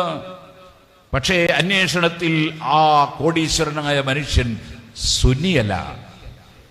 സുന്നിയല്ലാത്ത ഈ ഭർത്താവിനെ നമ്മൾ തിരഞ്ഞെടുത്താൽ അതേ നമ്മുടെ മകളുടെ ദീൻ നമ്മൾ നശിപ്പിച്ചു. സ്വർഗത്തിലേക്ക് കൊണ്ടുപോകാൻ വേണ്ടി അള്ളാഹു തന്ന മകളെ നമ്മൾ നരകത്തിന്റെ വഴിയിലേക്ക് ചേർത്തു. അവളെ കൊണ്ടുപോയി ഒരു സുന്നിയല്ലാത്തവന് വിവാഹം കഴിച്ചു കൊടുക്കുമ്പോൾ പേരോടെ വളരെ വിനയത്തോടുകൂടി, എൻ്റെ പഴയ സ്നേഹിതനാണല്ലോ നാദാപുരത്ത്, ആ വിനയത്തോടുകൂടി പറയാണ്, നിങ്ങൾക്കത് പറയാൻ എന്താ അർഹത? ആരാപ്പവിടെ സുന്നി? ഞങ്ങളെ കാര്യം അവിടെ നിൽക്കട്ടെ, ഞങ്ങളേതായാലും പൊട്ടിപ്പൊളിഞ്ഞ് പാളീസായി എന്നാണല്ലോ ഇപ്പം നിങ്ങൾ പറയല്. ഒരു കേടുമില്ലാത്ത നിൽക്കണ നിങ്ങളുണ്ടല്ലോ, നിങ്ങളുടെ അവസ്ഥ എന്താ? നിങ്ങൾ സുന്നിയാണോ? നിങ്ങൾ സുന്നികളാണോ? AP ഭാഗം എന്ന് പറയുന്നവർ സുന്നികളാണോ? അവര് സുന്നികളല്ല എന്ന് പറഞ്ഞത് ഞങ്ങളല്ല. എത്രയോ കൊല്ലങ്ങൾക്ക് മുമ്പ് മരിച്ചുപോയ അപ്പുറത്ത് സമസ്തയുടെ ലീഡറായിരുന്ന EK അബൂബക്കർ മുസ്ലിയാർ പരസ്യമായി പ്രസംഗിച്ചിട്ടുണ്ട്. ആ ക്ലിപ്പൊന്നും ഞങ്ങൾ മറന്നിട്ടില്ല. എന്താ പറഞ്ഞതെന്നറിയോ? ആ വിഭാഗം എറണാകുളത്ത് സമ്മേളനം നടത്തിയ കാലത്ത് അവരെക്കുറിച്ച് EK അബൂബക്കർ മുസ്ലിയാർ പറഞ്ഞു, ഇവര് സുന്നിയാന്ന് വെറുതെ പറഞ്ഞു നടന്നുകൊണ്ട് സുന്നിയാവൂല, ഇവരെങ്ങനത്തെ സുന്നിയാണെന്നോ വേറൊരു കാര്യം കൂടി അദ്ദേഹം പറഞ്ഞു. നിങ്ങൾ അതും കൂടി ഒന്ന് കേട്ടു നോക്കണം. എന്താ പറഞ്ഞെന്നറിയോ?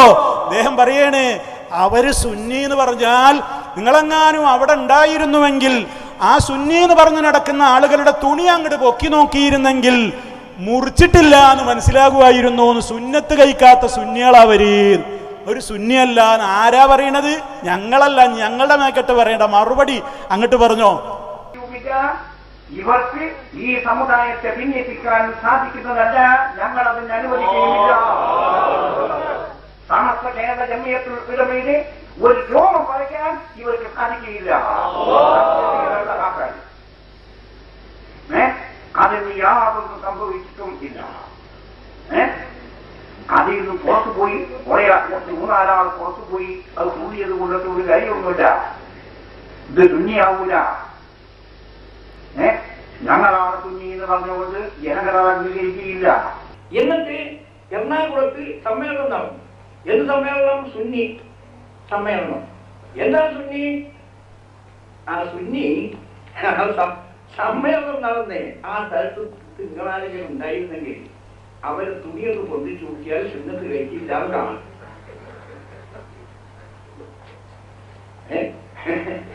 സുന്നത്ത് കഴിക്കാത്ത സുന്നി. അല്ലാഹു അക്ബർ. ആര് പ്രസംഗിച്ചതാ? EK അബൂബക്കർ മുസ്ലിയാർ കൊല്ലങ്ങൾക്ക് മുമ്പ് പ്രസംഗിച്ചതാണ്. പേരോടക്കമുള്ള സഖാഫികളെയും നേതാവായ കാന്തപുരം മുസ്ലിയാരെയും പറ്റി തന്നെ പറഞ്ഞതാണ് ഒരു സുന്നിയല്ല.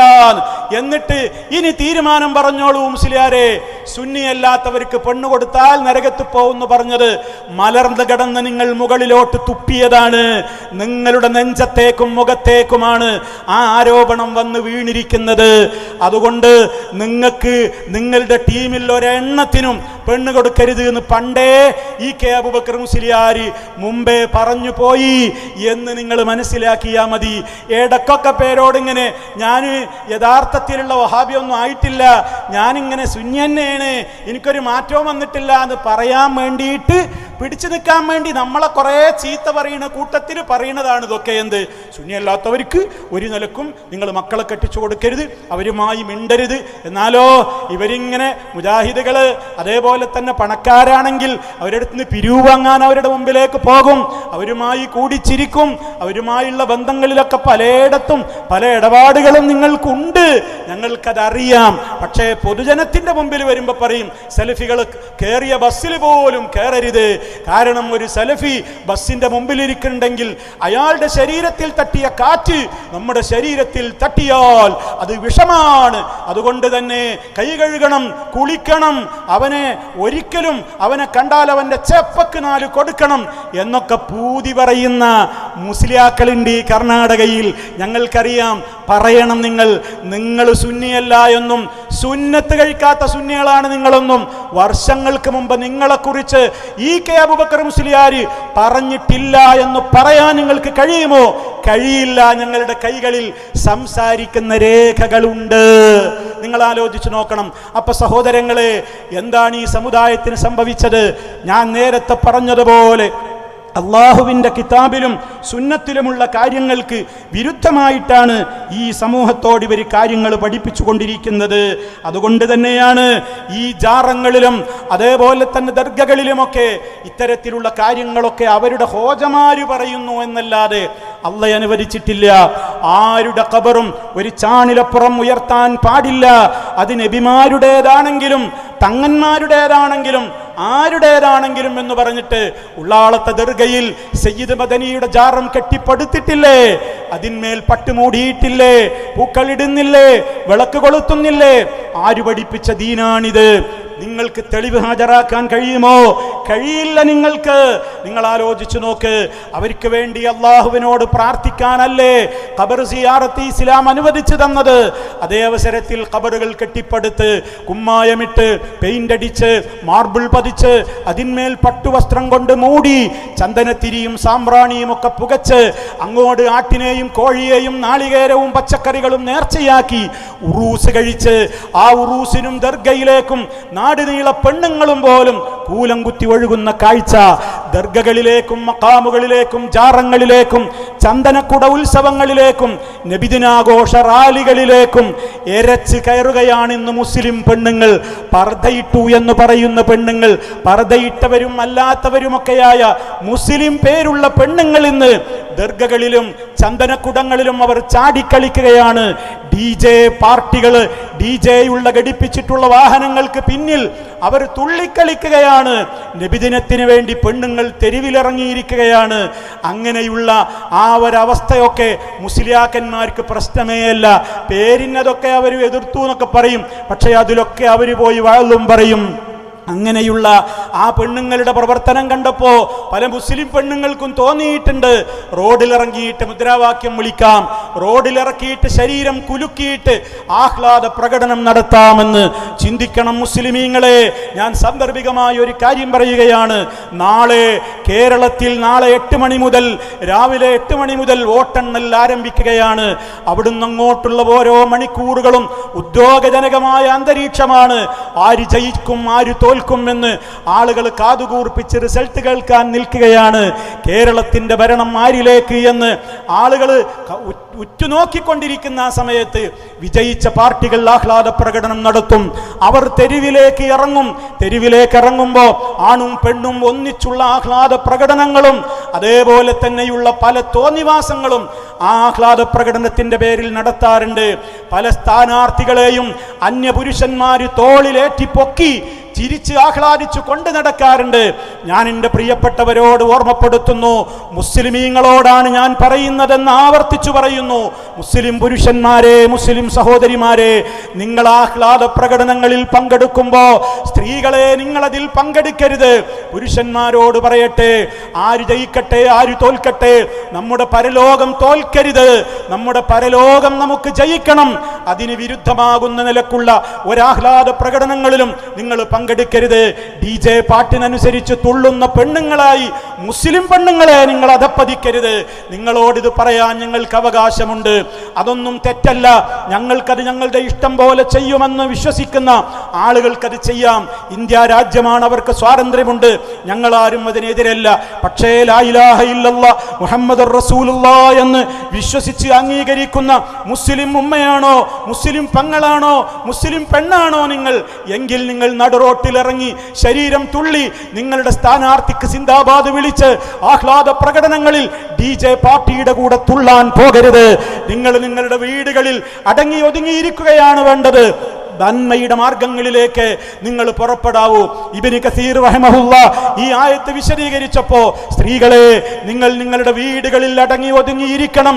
ജാഹിലിയ്യ കാലഘട്ടത്തിലെ സ്ത്രീകൾ തെരുവിലിറങ്ങിയതുപോലെ നിങ്ങൾ അഴിഞ്ഞാടാൻ ഇറങ്ങരുതെന്ന് പറഞ്ഞപ്പോ പ്രത്യേകം അദ്ദേഹം വിശദീകരണം കൊടുത്തു. ആവശ്യമുള്ള കാര്യങ്ങൾക്ക് സ്ത്രീകൾക്ക് പുറത്തിറങ്ങാം. വമിനൽ ഹവായിജ് ശർഇയ്യ, ശർഇയ്യായ ആവശ്യങ്ങളിൽ പെട്ടതാണ് പള്ളിയിൽ പോയി നിസ്കരിക്കാൻ അവർക്ക് പറ്റുമെങ്കിൽ പോയിക്കോട്ടെ എന്നുള്ളത്. നോക്കണം നിങ്ങൾ, ഇതൊന്നും മുസ്ലിയാക്കന്മാര് സമൂഹത്തോട് പറയൂല. എന്നിട്ട് ഗൗരവത്തോടുകൂടി ദർഗയിലും അതുപോലെ തന്നെ ജാറങ്ങളിലും ഉറൂസുകളിലും ഉത്സവങ്ങളിലും ഒന്നിച്ച് കൂത്താടുന്ന ഇത്തരത്തിലുള്ള സംസ്കാരത്തെ സഹോദരിമാരെ നിങ്ങൾ തിരിച്ചറിയണം. ആ നിലക്കുള്ള ഒരാഹ്ലാദ പ്രകടനങ്ങളിലും നമ്മൾ ഏർപ്പെടരുത് എന്നുകൂടി സാന്ദർഭികമായി ഓർമ്മപ്പെടുത്തുകയാണ്. നമ്മൾ ആരും രാഷ്ട്രീയത്തിനെതിരായതുകൊണ്ടല്ല, രാഷ്ട്രീയം നമുക്കുണ്ട്, നമ്മൾ രാഷ്ട്രീയവാദികളല്ല. രാഷ്ട്രീയവും എല്ലാ കാര്യങ്ങളും നമുക്ക് ഉണ്ട്, അത് ഉണ്ടായിരിക്കണം. പക്ഷേ അവിടെയെല്ലാം നമുക്കൊരു നിബന്ധനയുണ്ട്. വഅന മിനൽ മുസ്ലിമീൻ, ഞാനൊരു മുസ്ലിമാണ്.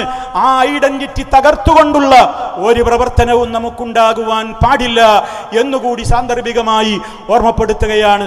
മുസ്ലിം സഹോദരീ സഹോദരങ്ങൾ ഇന്നത്തെ വിവാഹ വേദികളിൽ കയറിച്ചെന്ന് അവർ തുള്ളുകയാണ്, അവർ ഡാൻസ് ആടുകയാണ്. പ്രിയപ്പെട്ട ഉമ്മ, നിങ്ങളുടെ മകൾക്കൊരു പുതിയ ആപ്പിളയെ കിട്ടിയ ഏറ്റവും അള്ളാഹുവിനോട് നന്ദി കാണിക്കേണ്ടുന്ന ആ ഒരു ദിവസത്തിൽ പോലും കല്യാണ മണ്ഡപത്തിൽ വെച്ച് അതാ തിമർത്താടുന്ന പന്തലും അതുപോലെ തന്നെ പല്ലക്കും കുലുക്കിയിട്ട് ആണും പെണ്ണുമൊക്കെ ഒന്നിച്ച് സ്റ്റേജിൽ കയറിയിട്ട് ഫോട്ടോഷൂട്ടിന് നിന്ന് കൊടുക്കുന്ന, പരസ്പരം കെട്ടിപ്പിടിക്കുന്ന, പരസ്പരം കൈകോർത്ത് ചുംബനത്തിന്റെയും ഡാൻസിന്റെയും രംഗങ്ങൾ പച്ചയായി കല്യാണ മണ്ഡപത്തിൽ അന്യ സ്ത്രീ പുരുഷന്മാരുടെ മുമ്പിൽ വെച്ച് നടത്തുമ്പോ ഉമ്മ പെങ്ങളെ, റഹ്മാനായ റബ്ബിന് ഏറ്റവും ഇഷ്ടമില്ലാത്ത പ്രവർത്തനങ്ങൾ ചെയ്തുകൊണ്ടാണോ നിങ്ങളുടെ മകളെ ഒരാൾക്ക് ഏൽപ്പിച്ചു കൊടുക്കേണ്ടത്, നിങ്ങളുടെ മകനെ ഒരു പെണ്ണിനെ കെട്ടിക്കേണ്ടത്? റബ്ബിനോട് ശുക്ർ പറയേണ്ടുന്ന ആ ദിവസം തന്നെ അള്ളാനെ വെറുപ്പിക്കാൻ നിങ്ങൾക്ക് എങ്ങനെ ധൈര്യം കിട്ടുന്നു? പെങ്ങളെ, കബറിൽ കിടക്കണ്ടേ? മയ്യത്ത് കട്ടിലിൽ നിങ്ങളെ 3 കഷ്ണം കഫൻ തുണിയിൽ പൊതിഞ്ഞു കൊണ്ടുപോകുമ്പോ ഇതൊക്കെ വേണ്ടതാണെന്ന് പറഞ്ഞ് നിങ്ങളെ തരിപ്പ് കയറ്റിയ, നിങ്ങളെ പ്രോത്സാഹിപ്പിച്ച ഒരാളും കൂടെ കിടക്കാൻ ഖബറിലുണ്ടാവില്ല എന്നോർക്കണം. മൻ റബ്ബുക, നിന്റെ റബ്ബിനെ കുറിച്ചുള്ള ചോദ്യം, റസൂലിനെ കുറിച്ചുള്ള ചോദ്യം, ദീനിനെ കുറിച്ചുള്ള ചോദ്യം നമ്മൾ ഒറ്റക്കാണ് ഖബറിൽ നേരിടേണ്ടി വരിക.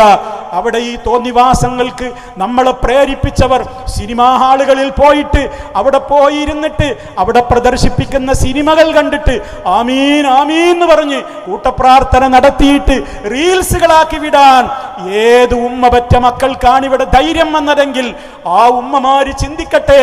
നിങ്ങളുടെ ഗർഭാശയത്തിൽ വളർന്ന ആ മോള്, ആ മക്കള്, നിങ്ങൾ ജനിപ്പിച്ചു വിട്ട ആ മക്കള് പരലോക കോടതിയിൽ നിങ്ങൾക്കെതിരെ തിരിഞ്ഞുകൊത്തും എന്ന കാര്യത്തിൽ സംശയമില്ല. കാരണം നിങ്ങൾ കൺട്രോൾ ചെയ്തിരുന്നുവെങ്കിൽ അവർ ഈ കൂത്താട്ടത്തിന് പുറത്തിറങ്ങുമായിരുന്നില്ല. നിങ്ങളാണ് ലൈസൻസ് കൊടുത്തത്, നിങ്ങളാണ് അവർക്ക് എല്ലാ പേടിയും ഇല്ല, പൊയ്ക്കോളൂ, സ്വതന്ത്രരാണെന്ന് പറഞ്ഞ് നിങ്ങളെ കയറൂരി വിട്ടത്. ആലോചിച്ചു നോക്കണം, എവിടേക്കാണ് ഈ സമൂഹം എത്തിപ്പെടുന്നത്? ദിക്റുകളും ദുആകളും ഈ സമൂഹത്തിന് പരിചയമില്ലാതെയായി മാറുകയാണ്. ഖുർആനിന്റെ പഠനം സമൂഹത്തിൽ നിന്നും മാറി നിൽക്കുകയാണ്. ആർക്കാണ് ഖുർആൻ പഠിക്കാൻ താല്പര്യമുള്ളത്? പ്രിയപ്പെട്ടവരെ, അള്ളാഹുവിന്റെ ഖുർആൻ പഠിക്കുന്നവനെ പോലെ, അത് പഠിപ്പിക്കുന്നവനെ പോലെ ഏറ്റവും ഉത്തമൻ വേറെ ആരാ ഉള്ളത്? എൻ്റെ ശബ്ദം ശ്രവിക്കുന്ന ഓരോ ഉമ്മയോടും ഉപ്പയോടും സഹോദരീ സഹോദരന്മാരോടും ഞാൻ വസിയത്ത് പറയുകയാണ്. ഇന്ന് നമ്മൾ മരിച്ചു കഴിഞ്ഞാൽ ഖുർആൻ പഠിക്കാത്തതിന്റെ പേരിൽ മരണനേരത്ത് വിലപിക്കും, ഒരു സംശയവുമില്ല. ഖബറിൽ കരയേണ്ടി വരും, മഹ്ശറിൽ കരയേണ്ടി വരും. അതിന്റെ മുമ്പേ പഠിച്ചോളൂ, അള്ളാന്റെ ഖുർആൻ പഠിച്ചോളൂ, ഹദീസുകൾ പഠിച്ചോളൂ, സഹാബികളുടെ ചരിത്രങ്ങൾ പഠിച്ചോളൂ. രാവിലെ ഉണർന്നത് മുതൽ രാത്രി ഉറങ്ങും വരെ ചൊല്ലേണ്ടുന്ന 100 കണക്കിന് ദിക്റുകളുണ്ട്, ദുആകളുണ്ട്. അർത്ഥസഹിതം നിങ്ങളത് ചൊല്ലണം, അത് നിങ്ങൾ ചൊല്ലിക്കണം. നിങ്ങളുടെ മക്കൾക്കത് പഠിപ്പിച്ചു കൊടുക്കണം. നമ്മുടെ വീടുകളിൽ നിരന്തരം ഖുർആൻ പാരായണം ഉണ്ടായിക്കൊണ്ടേയിരിക്കണം. കാരണം ഖുർആൻ ഓതുന്ന വീടുകളിൽ ശൈത്താനിന്റെ പ്രവേശനം ഉണ്ടാവുകയില്ല. നമ്മുടെ വീടുകളിൽ നിന്ന് മാതാപിതാക്കളും മക്കളും തമ്മിൽ വഴക്കാണ്, ഭാര്യയും ഭർത്താവും തമ്മിൽ പരസ്പരം പിണക്കമാണ്, അങ്ങോട്ടും ഇങ്ങോട്ടും വഞ്ചിക്കുകയാണ്. ഈ ശൈത്താനിയത്ത് നമ്മുടെ വീടിന്റെ അകത്തേക്ക് വരുന്നത് എന്തുകൊണ്ട്? ഖുർആൻ അവിടെ പാരായണം ചെയ്യുന്നില്ല, ഖുർആൻ പഠിക്കുന്നില്ല, ബിസ്മി ചൊല്ലി വീട്ടിലേക്ക് കയറുന്നില്ല. വീടിൻ്റെ അന്തരീക്ഷം ഇസ്ലാമികമായി മാറുന്നില്ല. പുറത്തേക്ക് ഇറങ്ങുന്ന വേഷം വളരെ മോശമായ വേഷമാണ്. മറ്റുള്ളവരെ കാണിക്കാൻ വേണ്ടിയിട്ട് വളരെയേറെ ഇറുകിയ പർദ്ദകൾ ഇട്ടുകൊണ്ടാണ്, ബോഡി ഫിറ്റ് പർദ്ദകൾ ധരിച്ചുകൊണ്ട്, ബോഡി ഷേപ്പ് പ്രകടമാക്കുന്ന പർദ്ദകൾ ധരിച്ചുകൊണ്ട്, പേരിന് പലപ്പോഴും ജീൻസും ഷർട്ടും ഇട്ടുകൊണ്ട്, പലപ്പോഴും പർദ്ദ എന്ന പേരിൽ ബട്ടണുകളില്ലാത്ത എന്തോ ഒരു വസ്ത്രം ഇങ്ങനെ തുറന്നു പിടിച്ച് ഉള്ളിലിട്ടിട്ടുള്ള ഇറുകിയ അവരുടെ ജീൻസും അവരുടെ ടീഷർട്ടും പുറമേക്ക് കാണിക്കുന്ന നിലക്ക്, അതേപോലെ പേരിനൊരു സ്കാർഫ് ഇങ്ങനെ തലയിൽ കെട്ടിയിട്ട് അതും ചെകുത്താനെ സന്തോഷിപ്പിക്കുന്ന നിലക്ക് റിബണുകൾ കൊണ്ടും വെപ്പ് മുടികൾ കൊണ്ടും ആ രൂപത്തിലുള്ള കൃത്രിമ മുടികൾ കൊണ്ടുമൊക്കെ ഒട്ടകത്തിന്റെ പൂഞ്ഞകളെ പോലെ തലകളിങ്ങനെ വീർപ്പിച്ച് വലുതാക്കി അതിന്മേലൊരു സ്കാർഫും ചുറ്റിയാൽ അള്ളാഹുവിന്റെ റസൂല് പറഞ്ഞില്ലേ, ലാ യദ്ഖുൽനൽ ജന്ന, ആ സ്ത്രീകൾ സ്വർഗത്തിൽ കടക്കില്ല. തീർന്നില്ല, വലാ യജിദ്ന റീഹഹാ, ആ സ്വർഗത്തിന്റെ മണം പോലും അവർക്ക് ആസ്വദിക്കാനാവില്ല. ഉമ്മമാരെ, നമ്മുടെ പെൺമക്കളെ നമ്മൾക്കല്ലേ കൺട്രോൾ ചെയ്യാൻ കഴിയൂ? ബാപ്പമാര് ചിന്തിക്ക്, നാളെ മഹ്ശറിൽ പരലോക കോടതിയിൽ നമ്മളെ കാണുമ്പോ മക്കളോടുന്നു, മക്കളെ കാണുമ്പോ നമ്മളോടുന്നു. ആർക്കും ആരെയും നോക്കാൻ നേരമില്ല. നഫ്സി നഫ്സി, എനിക്കെന്റെ കാര്യം, എനിക്കെന്റെ കാര്യം. ആരെ പകരം നരകത്തിലിട്ടോ റബ്ബേ, എന്നെ ഒന്ന് ഒഴിവാക്കി തരൂ എന്ന് പറഞ്ഞുകൊണ്ട് ഭർത്താവ് ഭാര്യയെ ചൂണ്ടുന്ന, ഭാര്യ ഭർത്താവിനെ ചൂണ്ടുന്ന, ബാപ്പ മക്കളെ ചൂണ്ടുന്ന, മക്കള് ബാപ്പയെ ചൂണ്ടുന്ന, ആങ്ങളെ പെങ്ങളെ ചൂണ്ടിക്കാണിക്കുന്ന, പെങ്ങൾ ആങ്ങളെ ചൂണ്ടിക്കാണിക്കുന്ന ലോകമാണത്. കാരണം എല്ലാവരും ഭീതിയിലാണ്. ആ സമയത്ത് നമുക്ക് തണല് കിട്ടാൻ, നമ്മെ രക്ഷപ്പെടുത്താൻ നമ്മുടെ അമലുകളെ ഉണ്ടാവുകയുള്ളൂ. പ്രിയമുള്ളവരെ, മറ്റുള്ളതൊക്കെ ഖബർ വരെ മാത്രമേ ഉണ്ടാവുകയുള്ളൂ. നൂറുകണക്കിന് പവന്റെ ആഭരണങ്ങൾ ബാങ്ക് ലോക്കറുകളിലും നിങ്ങളുടെ ശരീരത്തിലും നിങ്ങൾ അണിഞ്ഞും അണിയാതെയും ഒക്കെ സൂക്ഷിച്ചു വെച്ചിട്ടുള്ള പൊന്നുണ്ടല്ലോ, സക്കാത്ത് പോലും കൊടുക്കാതെ കിട്ടുന്ന ആഭരണത്തിന് സക്കാത്തില്ല എന്ന ന്യായവും പറഞ്ഞ് ആഭരണത്തിന്റെ സക്കാത്ത് കൊടുക്കാതെ എത്രയോ പൊന്നിന്റെ ഉടമകളായ സ്ത്രീകള് ഖബറിലേക്ക് പോകുമ്പോ നിങ്ങളുടെ മയ്യത്ത് കുളിപ്പിക്കുന്ന നേരത്ത് മയ്യത്ത് കുളിപ്പിക്കുന്ന പെണ്ണുങ്ങൾ പരിശോധിക്കും, അടിമുടി നിങ്ങളെ പരിശോധിക്കും. പെങ്ങളെ, നിങ്ങളുടെ വിരലിലോ നിങ്ങളുടെ അരയിലോ നിങ്ങളുടെ കൈത്തണ്ടയിലോ വല്ല വളയും കിടപ്പുണ്ടോ, വല്ല മോതിരത്തിന്റെ കഷ്ണവുമുണ്ടോ, വല്ല അരഞ്ഞാണവുമുണ്ടോ, ഒരു മൂക്കുത്തിയെങ്കിലുമുണ്ടോ? ഉണ്ടെങ്കിൽ അതൊക്കെ നിങ്ങളുടെ ചീർത്ത് വീർത്ത ആ മയ്യത്തിൽ നിന്ന് ഊരിയെടുക്കാൻ പറ്റിയില്ലെങ്കിൽ സിസറുകൾ ഉപയോഗപ്പെടുത്തി കത്രികകൾ വെച്ച് മുറിച്ചിട്ട് ആ മോതിരം പോലും വള പോലും ഊരിയെടുത്തിട്ടല്ലാതെ നിങ്ങളുടെ മയ്യത്ത് കഫം ചെയ്യൂല, നിങ്ങളെ ഖബറിലേക്ക് കൊണ്ടുപോകൂല. ആരെ കാണിക്കാനാ പെങ്ങളെ നിങ്ങൾ ശരീരം നിങ്ങൾ ആരെ കാണിക്കാനായി പ്രദർശിപ്പിക്കുന്നത്? അള്ളാഹുവിനെ ഭയമുള്ളവരോടാ ഞാൻ പറയുന്നത്, അല്ലാത്തവരോട് എനിക്ക് സംസാരമില്ല. കാരണം അവർക്കതിനൊക്കെ സ്വാതന്ത്ര്യമുണ്ട്, അവർക്കതിനൊക്കെ സ്വാതന്ത്ര്യമുണ്ടല്ലോ. അതുകൊണ്ട് തന്നെ എല്ലാ സ്വാതന്ത്ര്യവും അവർക്കുണ്ടല്ലോ. കാരണം ചെകുത്താന്റെ കൊടിയല്ലേ കയ്യിലേന്തുന്നത്. അതുകൊണ്ട് തന്നെ പ്രിയമുള്ളവരെ, പടച്ചവനെ പേടിയുള്ള നിങ്ങൾ 5 നേരത്തെ നിസ്കാരത്തിന്റെ കാര്യത്തിലും ദിക്റുകളുടെയും ദുആകളുടെയും കാര്യത്തിലും അതേപോലെ വേഷവിധാനത്തിന്റെ കാര്യത്തിലും മാതാപിതാക്കളെ പരിപാലിക്കുന്ന കാര്യത്തിലും ഭർത്താവിനോടുള്ള കടമ നിർവഹിക്കുന്ന കാര്യത്തിലും ഭാര്യയോടുള്ള കടമ നിർവഹിക്കുന്ന കാര്യത്തിലും എന്നുവേണ്ട ജീവിതത്തിന്റെ ഏതേത് മേഖലകളിൽ നമുക്ക് എന്തെല്ലാം ചെയ്യുവാനുണ്ടോ അതിലൊക്കെ നമ്മുടേതായ കടമകൾ നമ്മൾ കൃത്യമായി തന്നെ നിർവഹിച്ചുകൊണ്ട് മുന്നോട്ട് പോകണം. അല്ലാതെയായാൽ നമുക്ക് പരലോകത്ത് കരയേണ്ടി വരും. അല്ലാഹുവിൻ്റെ റസൂൽ സല്ലല്ലാഹു അലൈഹി വസല്ലമ അവിടുത്തെ നാമങ്ങൾ കേൾക്കുമ്പോൾ നമ്മൾ ഭക്തിയോടെ സ്വലാത്ത് ചൊല്ലുന്നുണ്ട്. ഒരു തവണ സ്വലാത്തിനെ ചോദിച്ചാൽ അള്ളാഹു നമുക്ക് 10 ഗുണമാണ് ഓഫർ ചെയ്യുന്നത്. മുജാഹിദുകൾക്ക് ദിക്റില്ല, സലഫികൾക്ക് ദിക്റില്ല, അവർക്ക് ദുആഇല്ല, അവർ സ്വലാത്ത് ചൊല്ലൂല എന്നൊക്കെ നമ്മളെ കുറിച്ച് ദുരാരോപണം പറയുമ്പോൾ നിങ്ങളാണ് മറുപടി കൊടുക്കേണ്ടത്. മുസ്ലിയാക്കളെ, ഞങ്ങൾക്ക് ദിക്റുകളുണ്ട്, പക്ഷേ ഞങ്ങൾ നിങ്ങളുടെ ഹാ ഹൂ ഹീ എന്ന പൊട്ടൻ ദിക്റ് ഞങ്ങൾ ചൊല്ലൂല. ലാ ലാ അല്ല അല്ല ഇല്ല ഇല്ല, ചാഞ്ചാടി ദിക്റ്, ചാടിക്കളി ദിക്റ്. മടവൂര് കോട്ടയിൽ ഒരു ഷാദുലി എന്ന് പറയുന്നേ, മടവൂര് കോട്ടയിൽ ഒരു അടിത്തങ്ങളുണ്ട്. അയാളുടെ നേതൃത്വത്തിൽ ഇപ്പൊ ഷാദുലി റാത്തീബ് ഇങ്ങനെ തുള്ളുകയാണ്. മുസ്ലിയാക്കന്മാരുടെ നേതൃത്വത്തിൽ പലയിടത്തും നടക്കുന്നു. സ്പ്രിങ് റാത്തീബ്, കൈകൾ കോർത്ത് തുള്ളിച്ചാടിയുള്ള റാത്തീബ്. ആര് പഠിപ്പിച്ചടോ? മുസ്തഫയും സഹാബത്തും ചേർന്നുകൊണ്ട് ഈ വിധത്തിലുള്ള ഒരു തുള്ളിക്കളി ഡാൻസ് കളിച്ചത് ഒരൊറ്റ ഹദീസ് കൊണ്ട് നിങ്ങൾക്ക് സ്വഹീഹായ നിലക്ക് തെളിയിക്കാൻ പറ്റുമോ? പറ്റില്ല നിങ്ങൾക്ക്. കാരണം എന്താണെന്നറിയോ? അതിന് നിങ്ങൾ നേരത്തെ നിയമം പറഞ്ഞു വെച്ചിട്ടുണ്ട്. ഞങ്ങളുടെ സ്വലാത്തും ഞങ്ങളുടെ ദിക്റും ഞങ്ങളുടെ റാത്തീബൊന്നും നിങ്ങളെ കിതാബുകളിൽ കാണൂല. കാരണം അതൊക്കെ സാധാരണക്കാരതാണ്. ഞങ്ങളെ ശൈഖ്മാര് പഠിപ്പിച്ച ദിക്റും ഡാൻസും ഒക്കെ അത് അവർക്ക് ഹോട്ട് ലൈന് അള്ളങ്ങനെ അപ്പപ്പ കൊടുക്കുകയാണ്. അത് നിങ്ങളെ കിതാബിൽ കാണൂല. ഈ അടിസ്ഥാനം ശൈത്താനാ നിങ്ങളെ പഠിപ്പിച്ചത്. ഈ അടിസ്ഥാനം ചെകുത്താനാ നിങ്ങൾക്ക് പറഞ്ഞു തന്നത്. അതുകൊണ്ടാണ് ദീനിലില്ലാത്ത പലതും നിങ്ങൾ അങ്ങനെ കടത്തിക്കൂട്ടിയത്. അതുകൊണ്ട് തന്നെ പ്രിയമുള്ളവരെ, മരിച്ചു പോകണമെന്ന് ഓർമ്മ വേണം. മരിച്ചു പോകേണ്ട കാര്യം എന്തിനാ നിങ്ങൾ പറയുന്നത്? സലഫികളെ, മരിച്ചവർക്ക് വേണ്ടി ഒന്നും ചെയ്യാൻ പാടില്ല എന്നല്ലേ നിങ്ങൾ പറയുന്നത്? മരണപ്പെട്ടവർക്ക് വേണ്ടി ഒന്നും ചെയ്യാൻ പാടില്ല എന്ന് പറയുന്ന കൂട്ടരല്ലേ സലഫികളെ നിങ്ങൾ എന്ന് ഞങ്ങളെക്കുറിച്ച് ദുരാരോപണം പറയുന്നവർക്ക് ഉമ്മമാരെ, സഹോദരന്മാരെ, നിങ്ങളാണ് മറുപടി കൊടുക്കേണ്ടത്. മരിച്ചവർക്ക് ഉപകാരം കിട്ടുന്നതൊക്കെ സലഫികൾ ചെയ്യാറുണ്ട്. രോഗിയായാൽ സന്ദർശിക്കുമ്പോൾ രോഗിക്ക് വേണ്ടി പോലും അവിടെ വെച്ച് പ്രാർത്ഥിക്കുന്നുണ്ട്. മരിച്ചു കഴിഞ്ഞാലോ ആ ജനാസ സന്ദർശിക്കുന്നുണ്ട്. ആ മയ്യത്തിന് വേണ്ടി അവിടെ പ്രത്യേകം പ്രാർത്ഥിക്കുന്നുണ്ട്. മയ്യത്ത് നിസ്കാരം നിർവഹിക്കുന്നുണ്ട്. എന്നാൽ നിങ്ങൾ ഞങ്ങളെക്കുറിച്ച് പറയലെന്താണ്? ഞങ്ങൾ സർവ്വ നന്മകളും മുടക്കുന്നവരാണെന്ന്. എന്നാൽ സഖാഫിമാര് മറുപടി പറയൂ. ഇപ്പുറത്തിരിക്കുന്ന ഈ ആയിരക്കണക്കിന് സഹോദരിമാരില്ലേ, അവര് മയ്യത്ത് നിസ്കരിക്കുന്നതിനെ സംബന്ധിച്ച് കാന്തപുരം AP അബൂബക്കർ മുസ്ലിയാർ പറഞ്ഞതെന്താ അറിയോ? മണ്ണാങ്കട്ടയിലെ നിസ്കാരം എന്നാണ്. പണ്ടൊരു മണ്ണാങ്കട്ടയിലെ നിസ്കാരം. പെണ്ണുങ്ങൾ മയ്യത്ത് നിസ്കരിക്കണ്ട, ആണുങ്ങൾ നിസ്കരിച്ചാൽ മതി എന്നാണ്. വേറെ ഒരുത്തനും പറഞ്ഞിട്ടുണ്ട്. തെക്ക് ഭാഗത്തുള്ള വേറൊരു മുസ്ലിയാരും അത് പറഞ്ഞിട്ടുണ്ട്. എന്ത്? പെണ്ണുങ്ങൾ മയ്യത്ത് നിസ്കരിക്കാൻ പാടില്ല. ഹജ്ജിന് ക്ലാസ് കൊടുത്തപ്പോൾ ഈ അടുത്ത് കർണാടകയിലെ ഒരു സ്ഥലത്ത് ഹാജിമാരെ വിളിച്ചു കൂട്ടിയിട്ട് ഒരു മുസ്ലിയാർ ക്ലാസ് എടുത്തു കൊടുക്കുന്ന സൗണ്ട് എന്റെ കയ്യിലുണ്ട്. റൂമെന്ന് നിസ്കരിക്കലാണ് പള്ളിയിൽ നിസ്കരിക്കുന്നതിനേക്കാൾ ആടെ പോയാലും പെണ്ണുങ്ങൾക്ക് നല്ലത് എന്നുള്ളത് നിങ്ങൾ മനസ്സിലാക്കി വെച്ചോളൂ.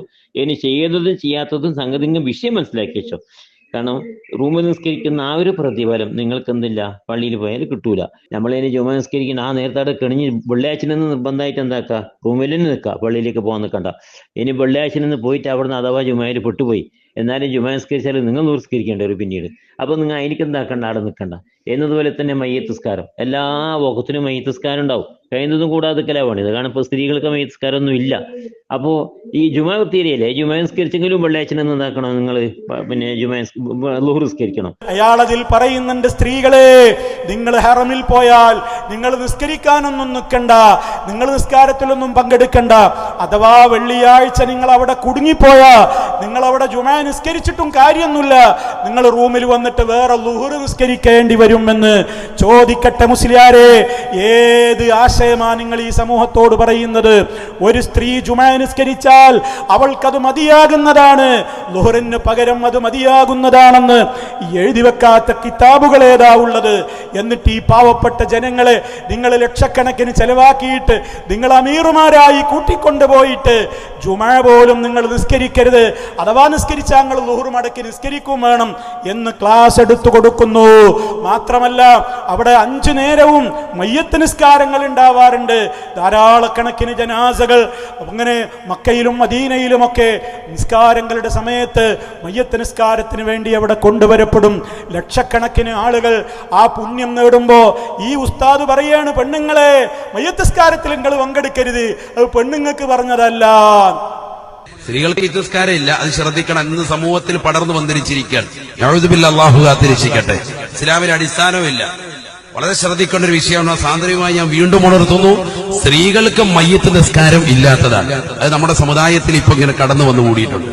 നോക്കണം, നിങ്ങൾ മയ്യത്ത് നമസ്കാരം നിർവഹിച്ചാൽ വഹദ് മലയോളം പുണ്യമുണ്ടെന്ന് മുസ്തഫ പഠിപ്പിച്ചത് പെണ്ണുങ്ങൾക്ക് തടയാണ്. 5 നേരം അവിടെ നിസ്കരിക്കുന്നതിന്റെ കൂട്ടത്തില് അവിടെ മയ്യത്ത് നിസ്കാരത്തിൽ പങ്കെടുത്താൽ ആ കൂലി പെണ്ണിന് കിട്ടൂലെന്നാണോ?